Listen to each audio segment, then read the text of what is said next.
పిల్లలు, ఈరోజు మనం ఒక మంచి కథ చెప్పుకుందాం. అదేంటంటే మన కథ పేరు వచ్చి పిచ్చుక గుణం. పిచ్చుక అంటే స్పారో. ఓకే, పిచ్చుక గుణం. అనగనగా ఒక ఊర్లో ఒక అమాయకపు పిచ్చుకుంది. ఆ పిచ్చుక మనసు చాలా నిష్కల్మషంగా ఉండేది, అంటే అమాయకురాలన్నమాట. ఆ పిచ్చుక ఒకరోజు ఏమైందంటే ఒక కాకుల గుంపు కనిపించింది పిచ్చుక్కి. అది ఆ కాకుల గుంపుతో స్నేహం చేయడం మొదలుపెట్టింది.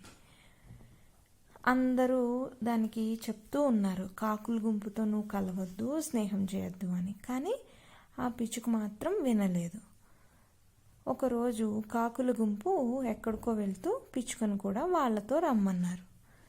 ఆ పిచ్చుక సరే అని వాళ్ళతో వెళ్ళిపోయింది. ఎక్కడికి ఏంటి అని ఏమీ అడగకుండా కాకుల గుంపుతో కలిసి వెళ్ళిందనమాట. వెళ్తే కాకుల గుంపు ఒక పొలంలోకి వెళ్ళి మొత్తం ఆ పొలం అంతా నాశనం చేసేస్తే అప్పుడు రైతులు వచ్చి కర్ర తెచ్చి కాకులను కొట్టడానికి వచ్చారు. కాకులకి ఇదంతా మామూలే. కాకులు పరిగెత్తుకుని పారిపోయినాయి, అంటే ఎగురుకుంటూ పోయినాయి అన్నమాట. పిచ్చుకు మాత్రం నిస్సహాయంగా, అంటే ఏమీ చేయలేక అక్కడే ఉండిపోయింది. అప్పుడు రైతు ఈ పిచ్చుకను పట్టుకొని కొడుతున్నాడు. పిచ్చుకేమంటుంది, అయ్యో నాకు ఎటువంటి పాపం తెలీదు, నేను అమాయకురాల్ని, నేనేం చేయలేదు మీ పొలాన్ని అని పిచ్చుక ఎంత మొత్తుకున్నా సరే ఆ రైతు వినకుండా ఇంకో 2 దెబ్బలు వేశాడు. అప్పుడు ఏమైంది, పిచ్చుకి అప్పుడు అర్థమైందనమాట, కాకుల గుంపు చాలా చెడ్డ పని చేసింది, అందుకని వాళ్ళ బదులు పిచ్చుకు దొరికిపోయింది. మన చుట్టూ ఉండే జనాలు మనం చేసే స్నేహాన్ని బట్టి మనం ఎలాంటి వాళ్ళము అన్నది నిర్ణయించుకుంటారు.